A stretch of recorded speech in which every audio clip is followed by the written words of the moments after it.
Eccola la Maddalena penitente dipinto di Antonio Canova, ritrovato e riportato all'antico splendore grazie a un minuzioso e meticoloso lavoro di restauro.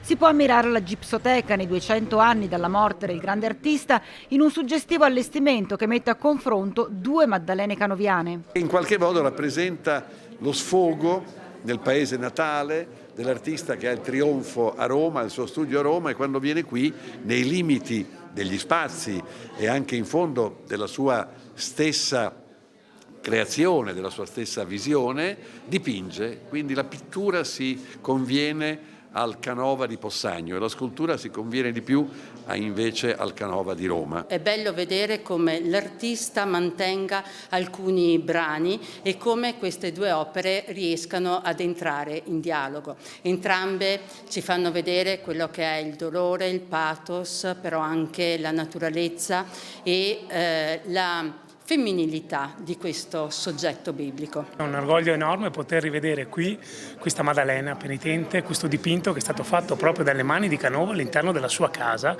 che noi custodiamo gelosamente e che verrà restaurata durante quest'anno. Regione in prima linea inserendo anche il bicentenario canoviano nel cartellone dei grandi eventi culturali del Veneto. La Regione quindi ha voluto, anche da un punto di vista dell'impegno diretto, dare la propria partecipazione e sostegno al sistema degli eventi manifestativi canoviane, ben sapendo che qualificano poi l'offerta intera di un territorio e rappresentano quindi un valore aggiunto per il Veneto nel contesto sia locale ma anche in un contesto nazionale e internazionale.